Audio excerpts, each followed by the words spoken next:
Hidup di atas kertas.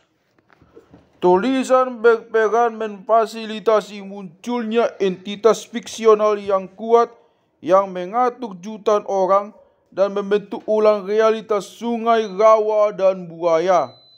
Secara simultan, tulisan juga memudahkan manusia untuk meyakini keberadaan entitas fiksional itu karena ia membiasakan orang untuk mengalami realitas melalui meditasi simbol-simbol abstrak. Para pemburu pengumpul menghabiskan hari-hari mereka dengan memanjat pohon, mencari jamur, dan memburu babi hutan serta kelinci. Realitas keseharian mereka hanya berisi pohon, jamur, babi hutan, dan kelinci. Para petani bekerja seharian di ladang, membajak, memanen, menggiling jagung, dan merawat binatang ternak. Realita keseharian mereka adalah merasakan bumi berlumpur di bawah kaki telanjang, aroma sapi yang menghela bajak, dan menikmati aroma roti hangat yang baru diangkat dari tungku. Sementara para juru tulis Mesir kuno menghabiskan sebagian besar waktu mereka untuk membaca, menulis, dan menghitung. Realitas keseharian mereka berisi tanda-tanda tinta pada gulungan-gulungan papirus yang menetapkan siapa memiliki ladang yang mana, berapa harga sapi, dan berapa pajak tahunan yang harus dibayar para petani. Seorang juru tulis bisa memutuskan nasib warga satu desa dengan satu goresan alat tulis. Mayoritas besar orang-orang tetap buta huruf sampai abad modern, tetapi para administrator yang maha penting itu semakin banyak melihat realitas melalui media naskah-naskah tertulis. Bagi kalangan elite yang melek huruf, entah itu di Mesir kuno atau di Eropa abad ke-20, segala yang tertulis pada secak kertas sekurang-kurangnya seriil pohon, sapi, dan manusia. Pada musim semi 1940, ketika orang Nazi menyerbu Prancis dari utara, banyak penduduk Yahudi melarikan diri dari negara itu menuju selatan. Untuk bisa menyeberangi perbatasan, mereka perlu visa ke Spanyol dan Portugis, dan bersama dengan banjir pengungsi lainnya, puluhan ribu orang Yahudi mengepung konsulat Portugis di Bordeaux dalam upaya mati-matian untuk mendapatkan lembaran kertas penyelamat hidup itu. Pemerintah Portugis melarang para konsulnya di Prancis mengeluarkan visa tanpa persetujuan sebelumnya dari Kementerian Luar Negeri, tetapi konsul di Bordeaux, Aristides de Sousa Mendes, memutuskan untuk mengabadikan perintah itu tanpa khawatir akan karir yang sudah dia geluti selama 30 tahun. Ketika tank-tank Nazi sudah semakin mendekati Bordeaux, Sousa Mendes dan timnya bekerja siang malam selama 10 hari, nyaris tanpa berhenti untuk tidur, hanya menerbitkan visa dan menyentempel lembaran-lembaran kertas. Sousa Mendes menerbitkan ribuan visa sebelum akhirnya tumbang kelelahan. Pemerintah Portugis yang agak segan menerima para pengungsi ini mengirim agen-agennya untuk menjemput konsul pembangkang itu pulang, lalu mencopotnya dari kantor luar negeri. Namun para pejabat yang kurang peduli pada kesengsaraan nasib manusia-manusia itu tetap menghormati dokumen dan visa-visa yang sudah dikeluarkan Mendes. Para birokrat Prancis, Spanyol, dan Portugis juga menyemangati hingga 30.000 orang keluar dari perangkat maut Nazi. Sousa Mendes yang bersenjatakan tak lebih dari stempel karet bertanggung jawab atas operasi penyelamatan terbesar oleh satu individu dalam Holocaust. Kesakalan catatan tertulis sering memiliki efek yang jauh kurang positif. Dari tahun 1958 sampai 1961, Cina komunis menjalankan lompatan besar maju.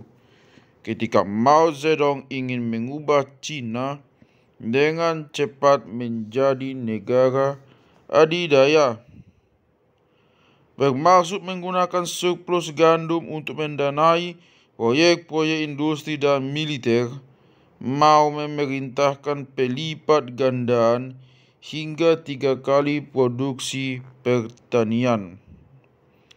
Dari kantor-kantor pemerintah di Beijing, tuntutan mustahilnya itu turun melalui tangga birokrasi ke pemerintahan provinsi sampai ke kepala-kepala desa. Para pejabat lokal yang takut menyuarakan kritik dan ingin menyenangkan atasan mengarang jawaban imajiner kenaikan dramatis hasil pertanian. Ketika angka-angka bualan itu menaiki tangga birokrasi, setiap pejabat membesar-besarkannya lagi, menambahkan angka 0 di sana sini dengan goresan pena. Akibatnya, pada 1958, pemerintah Cina mendapat informasi bahwa produksi gandum tahunan 50% lebih tinggi dari yang sesungguhnya. Mempercayai laporan itu, pemerintah menjual jutaan ton beras ke negara-negara asing untuk ditukar dengan senjata dan mesin-mesin berat, dengan berasumsi bahwa masih cukup yang tersedia untuk makanan penduduk Cina. Hasilnya adalah kelaparan terbesar dalam sejarah dan kematian puluhan juta orang Cina.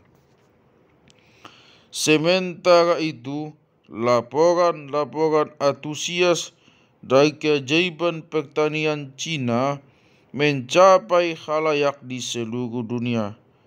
Julius Nyerere, presiden idealistik dari Tanzania, sangat terkesan dengan keberhasilan Cina dalam rangka memodernisasi pertanian Tanzania. Nyerere mantap menciptakan pertanian kolektif dengan model Cina. Ketika para petani menolak rencana itu, Nyerere mengirim militer dan polisi untuk menghancurkan desa-desa tradisional dan merelokasi paksa ratusan ribu petani ke ladang-ladang kolektif baru. Propaganda pemerintah menggambarkan pertanian itu bak miniatur surga, tetapi banyak dari pertanian itu hanya ada dalam dokumen-dokumen pemerintah. Protokol dan laporan tertulis di ibu kota Dar es Salaam menyebutkan bahwa pada tanggal sekian-sekian para penghuni desa Anu dan Anu direlokasi ke ladang ini dan itu. Kenyataannya, ketika para penduduk desa sampai ke tempat yang dituju, mereka sama sekali tak menemukan apa-apa. Tak ada rumah, tak ada ladang, tak ada alat. Meskipun demikian, para pejabat melaporkan sukses besar kepada diri sendiri dan kepada Presiden Nyerere. Faktanya, dalam waktu kurang dari 10 tahun, Tanzania berubah dari negara eksportir makanan terbesar Afrika menjadi importir neto yang tak mampu mencukupi kebutuhannya tanpa bantuan eksternal. Pada 1979, 90% petani Tanzania hidup dengan pertanian kolektif, tetapi mereka menghasilkan hanya 9% dari hasil pertanian negara itu. Meskipun secara tulisan penuh kecelakaan semacam itu, keuntungan dari pemerintah yang lebih efisien umumnya melampaui biayanya, paling tidak dari perspektif pemerintah. Tak ada penguasa yang mampu melawan godaan untuk berusaha merubah realitas dengan satu goresan pena, dan jika bencana yang timbul, perbaikannya akan berbentuk tulisan dalam semakin banyak memo-memo dan penerbitan peraturan, ketetapan serta perintah.